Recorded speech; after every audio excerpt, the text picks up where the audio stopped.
హైదరాబాద్ బండ్లగూడ ప్రాంతంలో వైద్యులపై జరిగిన దాడిని నిరసిస్తూ వరంగల్ నగరంలో వైద్యులు ఆందోళనకు దిగారు. ఇండియన్ మెడికల్ అసోసియేషన్ ఆధ్వర్యంలో నల్ల బ్యాడ్జీలు ధరించి అసోసియేషన్ భవనం ఎదుట నిరసన తెలిపారు. ఈ సందర్భంగా వైద్యులు మాట్లాడుతూ వైద్యులపై దాడి చేసిన వారిని కఠినంగా శిక్షించాలని డిమాండ్ చేశారు. ప్రభుత్వ ఉద్యోగులపై దాడి చేసిన వారికి ఎలాంటి శిక్షలు అమల్లో ఉన్నాయో అవే శిక్షలు వైద్యులపై దాడి చేసిన వారికి కూడా వర్తింపజేయాలని కోరారు.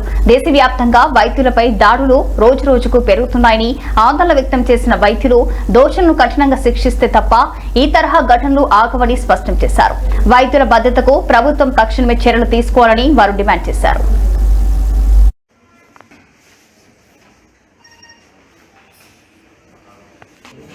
నల్ల బ్యాడ్జీలతో నిరసన వ్యక్తం చేస్తున్నాము. మీ అందరికీ తెలుసు, 3 రోజుల క్రితం బండ్లగూడలోని ఒక పీడియాట్రిక్ డాక్టర్, అపారమైన అనుభవం, 38 సంవత్సరాల పైగా అనుభవం గల ఒక డాక్టర్ను అమానుషంగా కొట్టారు. ఒక పేషెంట్ చనిపోతే ఇది మాకు మొదటిది కాదు, చివరిది కాదు అనిపిస్తుంది.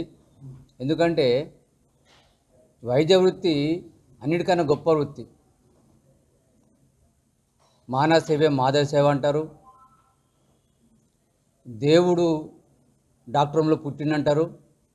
అది మాటల వరకే పరిమితం చేస్తూ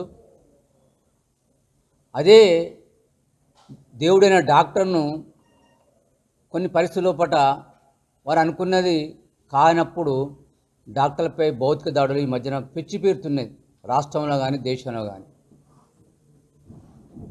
మేము దేవుళ్ళం కాదని ఎప్పుడు చెప్పాం, ఇప్పుడు చెప్తున్నాం.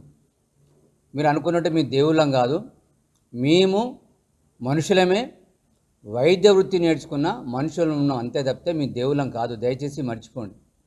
మా దగ్గర అద్భుత శక్తులు కానీ అతీత శక్తులు కానీ ఇంద్రియ శక్తులు మా దగ్గర లేవు. మేము నేర్చుకున్న విద్యను మేము పేషెంట్లపై చేసి పేషెంట్ రోగాలను కాపాడడం లోపల మా ప్రయత్నం మేము చేస్తుంటాం. ఒక్కొక్కసారి సక్సెస్ కాకపోవచ్చు. దానికి డాక్టర్ని బాధ్యుని చేసి భౌతిక దాడులు పాల్గొనడం అనేది గర్హనీయము. దీన్ని ఐఎంఏ తెలంగాణ స్టేట్ కావచ్చు, వరంగల్ బ్రాంచ్ కావచ్చు, ముక్తఖండంతో ఖండిస్తున్నాం.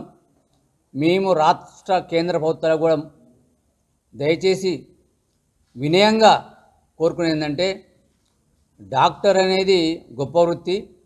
మాకు వైద్యం చేసేటప్పుడు కనీస